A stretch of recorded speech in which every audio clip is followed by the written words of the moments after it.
የቀኑ ጠዋት ከእንቅልፋችሁ ስትነቁ ምንም አይነት ግልጽ ዓላማ ሳይኖራችሁ ህይወታችሁን በተመሳሳይ አሰልቺ ድርጊት ብቻ ተደጋግሞ ወራቶችና ዓመታት በአይን ጥቅሻ ብቻ ሲበርባችሁ ታዝባችሁ ታውቃላችሁ? ብዙ ጊዜ ህይወታችን በከንቱ እያሳለፈን መሆኑን የምንረዳው ጊዜ አልፎ ወደ ኋላ መመለስ የማንችልበት ደረጃ ላይ ስንደርስ ብቻ ነው። ነገር ግን በባለሙያዎች ጥናት መሰረት አብዛኛው ሰው ሳያውቀው ራሱን በምቾት ቀጠና ውስጥ በመቆለፍ ወርቃማ የህይወት እድሎቹን እያባከነ መሆኑን የሚያሳዩ 10 ግልጽ ምክንያቶች አሉ። ዛሬ በዚህ ቻናላችን ህይወታችንን ወደ ትክክለኛ የስኬት መስመር ለመመለስና ጊዜያችንን በአግባቡ እንድንጠቀም የሚረዱ እነዚህ 10 ወሳኝ ምልክቶች በሰፊው እንመለከታለን። እስከ መጨረሻው አብራችሁን ቆዩ።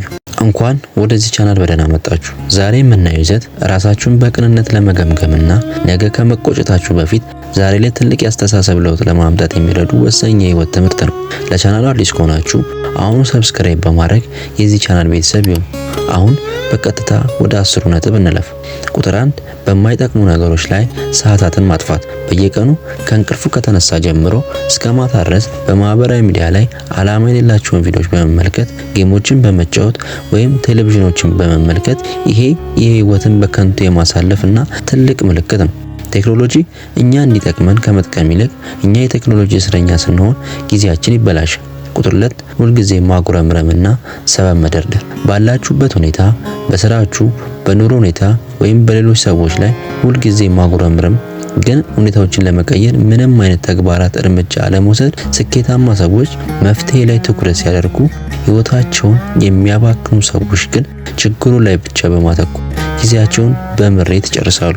ቁጥር 3 አእምሮን በአዲስ እውቀት አለመመገብ። ትምህርት ቤት ስለተጠናቀቀ ብቻ እውቀት መፈለግ ማቆም፣ አዳዲስ መጽሐፎችን አለማንበብ፣ አዳዲስ ክህሎቶችን አለመለማመድና አእምሮን ከተመሳሳይ አሮጌ አስተሳሰብ ውስጥ አለማውጣት። አእምሮ በየቀኑ አዲስ ነገር ካልተመገበ የመፍጠንና የማደግ ብቃቱ ይዳከማል። ቁጥር 4 በምቾት ቀጠና ውስጥ መሸሸግ። አዲስ ፈተናዎችን ለመጋፈጥ መፍራት፣ አዳዲስ ስራዎችን አለመጀመርና ሁልጊዜ ምቾት ባለውና በለመዱት ጠባብ ህይወት ውስጥ ብቻ መቆየት። እድገት የሚመጣው ምቾት የሌለውና ፈታኝ ከሆነው ጎዳና በስተጀርባ መሆኑን ዘግይቶ ማወቅ። ደህንነት ብቻ መምረጥ ህይወትን ያቀጭጨዋል። ቁጥር 5 የወደፊት ግልጽ ግብ አለመኖር። በህይወታችሁ በሚቀጥሉት ጥቂት ዓመታት ውስጥ የት መድረስ እንደምትፈልጉ የሚያሳይ ምንም አይነት ግልጽ እቅድ ወይም ራዕይ ከሌላችሁ ህይወታችሁን አቅጣጫ እንደሌለው መርከብ በነፋስ እንደሚነዳ እየተዋችሁት ነው። ያለ ግብ የሚጓዝ ሰው መዳረሻ የለውም። ቁጥር 6 ለማይረቡ ሰዎች ጊዜ መስጠት። የማያበረታቷችሁ ወደታች የሚጎትቷችሁና ሁልጊዜ መጥፎ ልማዶች ላይ ብቻ የሚያተኩሩ ሰዎች ጋር ጊዜ ማጥፋት። ከነሱ ጋር በቆያችሁ ቁጥር የእናንተ የመስራት አቅም እየቀነሰ ይሄዳል። የእናንተ ማንነት በዙሪያችሁ ካሉ የቅርብ ሰዎች ጋር ስለሚመሳሰል ወዳጆቻችሁን በጥንቃቄ መምረጥ ይገባችሁ። ቁጥር 7 የራስን ጤና ችላ ማለት። ለሰውነት ተስማሚ ምግብ አለመስጠት፣ አካላዊ እንቅስቃሴ ሙሉ በሙሉ ማቆምና የአእምሮ ሰላምን የሚያውኩ ነገሮች መለማመድ። ጤና ከሌለው ምንም አይነት ስኬት ማጣጣም ስለማይቻል ራስን መጠበቅ ዋነኛ ስራ መሆን አለበት። ቁጥር 8 ሰዎችን ለማስደሰት ብቻ መኖር። የራሳችሁን ዕልምና ፍላጎት ወደ ጎን በመተው ሌሎችን ሰዎች እንዲደሰቱ ብቻ በማሰብ የማይወዱትን ስራ በመስራት ወይም የማይፈልጉትን ህይወት መምራት። የራስ ማንነት ክዶ ከሌሎች መኖር ወይ ህይወትን ሙሉ በሙሉ ትርጉም አልባ ያደርጓል። ቁጥር 9 ስራን ነገ ሰራዋለሁ እያሉ ማስተላለፍ። ዛሬ መደረግ ያለበት ወሳኝ ስራ ነገ ሰራዋለሁ እያሉ ማስተላለፍ።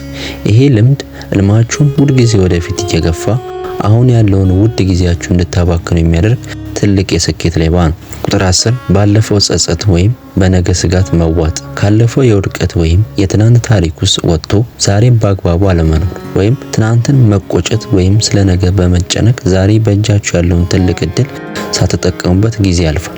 ከነዚህ 10 ምልክቶች ውስጥ ጥቂቶቹ በራሱ ህይወት ላይ ብታስተውል እንኳን መደናገጥ አያስፈልግም። ዋናው ቁም ነገር ዛሬ ላይ ነቅቶ ለውጥ መጀመር መቻል ነው። ዛሬ የምትወስዷት አንዲት ትንሽ ተግባር እርምጃ የነገ ህይወታችሁ ሙሉ በሙሉ የመቀየር ታላቅ ኃይል አላት። የዛሬ ቪዲዮ ይህን ይመስል ነበር። ከነዚህ ምልክቶች ውስጥ በአሁን ሰዓት በአንተ ህይወት ውስጥ እያስተዋልከው ያለው የትኛውን ነው? ቆም ብለህ ራስን ገምግምና ሐሳብን ኮሜንት ላይ አጋራኝ። ቪዲዮውን ላይክ እና ሼር በማድረግ ለተለያዩ ሰዎች እንዲደርስ ሰብስክራይብ ያደርጉ።